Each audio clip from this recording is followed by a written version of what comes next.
dia ini teman saya. Dia asal Indonesia dan dia datang ke sini untuk melaksanakan ibadah umroh. Meskipun sekujur tubuhnya ini penuh dengan tato, namun insya Allah hatinya ini bersih dan memang berkeniatan untuk melaksanakan ibadah umroh. Assalamualaikum warahmatullahi wabarakatuh. Berjumpa lagi dengan saya Frida Nurul Sabila dalam channel Hikmah Kehidupan. Kali ini saya akan menceritakan tentang kisah yang menarik. Kisah tentang seorang yang bertato namun ia nekat untuk melaksanakan ibadah umroh. Namun pria bertato ini sempat dilarang untuk masuk ke dalam masjid. Bagaimana kisahnya? Untuk nama dan tempat kami samarkan guna kenyamanan kita bersama. Dan sebelum saya melanjutkan kisah ini, jangan lupa untuk subscribe dan isi komentar di bawah. Tak perlu lama-lama lagi, kita langsung masuk saja ke ceritanya.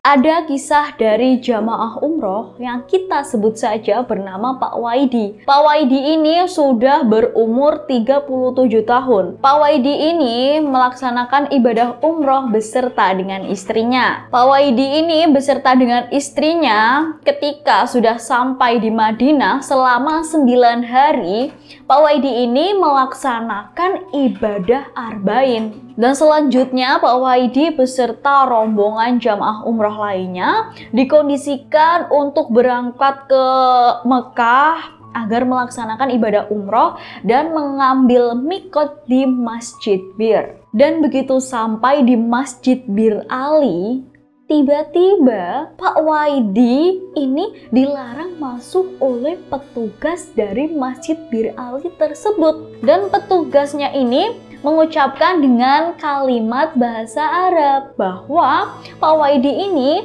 dilarang masuk ke dalam Masjid Bir tersebut. Dan pada saat itu juga salah satu jamaah umroh yang satu rombongan dengan Pak Waidi ini pun penasaran, mengapa Pak Waidi ini dilarang masuk ke dalam masjid tersebut. Dan usut punya usut, ternyata larangan tersebut karena tubuh Pak Waidi ini dipenuhi dengan tato. Dan jamaah umroh lain pun mengatakan, oh ternyata Pak Waidi ini disangka mereka ini non-muslim karena tubuhnya ini penuh dengan tato. Begitulah kata jamaah umroh lainnya. Dan kemudian dengan adanya larangan tersebut, pada akhirnya Pak Waidi ini pun menjelaskan memakai bahasa Arab dengan sebisanya. Ia mengatakan bahwa saya ini orang muslim dan saya akan melaksanakan ibadah umroh. Begitulah yang diucapkan oleh Pak Waidi. Kemudian jamaah umroh lainnya ini yang kita sebut saja bernama Pak Tony. Kemudian Pak Tony ini yang menjelaskan kepada petugas masjid tersebut. Ia mengatakan bahwa tato yang ada di sekujur tubuh Pak Waidi ini bukan berarti ia non-muslim. Justru di Indonesia sangat banyak sekali orang yang bertato namun masih menjalankan ibadah dan mengerjakan sholat tentunya. Dan Pak Tony ini pun menjelaskan kepada petugas masjid tersebut dengan bahasa Arab sebisanya. Iya Syekh, dia ini teman saya. Dia asal Indonesia dan dia datang ke sini untuk melaksanakan ibadah umroh. Meskipun sekujur tubuhnya ini penuh dengan tato, namun insya Allah hatinya ini bersih dan memang berkeniatan untuk melaksanakan ibadah umroh. Begitulah yang diucapkan oleh Pak Tony untuk membela Pak Waidi agar bisa masuk ke dalam masjid tersebut. Kemudian Pak Waidi pun berterima kasih kepada Pak Tony. Alhamdulillah Mas Kaji, terima kasih akhirnya saya bisa masuk ke dalam masjid.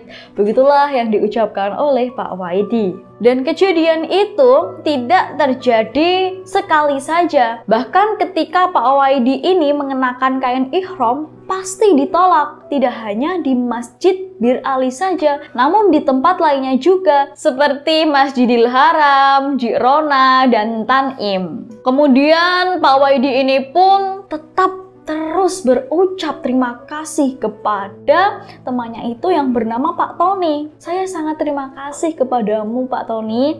Karena apa? Karena kalau tidak ada Pak Tony ini, saya bingung, saya tidak bisa ngomong apa-apa, saya tidak bisa menjelaskan apa-apa. Begitulah yang dikatakan oleh Pak Waidi. Dan pada malam hari sebelum wukuf, Pak Waidi ini menceritakan tentangnya kepada Pak Tony beserta jamaah lainnya. Ia sambil bercengkrama di tenda Arafah. Pak Waidi ini pun menceritakan bahwa ia melukis tatonya ini pada saat ia di penjara. Mengapa ia di penjara? Karena ia berkelahi dengan warga kampung lain. Tato yang bergambar wanita berjilbab yang terletak di punggung bawah Pak Waidi ini adalah mantan istrinya. Mantan istrinya karena pada saat Pak Waidi ini di penjara, istrinya ini berselingkuh dengan lelaki lain. Jadi Pak Waidi berinisiatif untuk melukis istrinya di punggung Pak Waidi tersebut. Kemudian Pak Waidi ini pun mengakhiri ceritanya dengan meminta maaf kepada jamaah-jamaah lain. Mari kita saling memaafkan ya Mas Gaji. Saya sangat mengakui saya ini sangat memiliki banyak dosa. Dan saya sekarang sudah bertaubat. Dan mumpung kita berada di Arafah, sebaiknya kita saling memaafkan. Itulah yang diucapkan oleh Pak Waidi untuk mengakhiri ceritanya. Begitulah kisah yang dapat saya sampaikan. Semoga bisa bermanfaat dan bisa dijadikan pelajaran untuk kita semua. Tetap dukung channel kita Hikmah Kehidupan dengan cara like, komen, dan subscribe. Terima kasih dan mohon maaf apabila ada tutur kata yang kurang berkenan. Wassalamualaikum warahmatullahi wabarakatuh.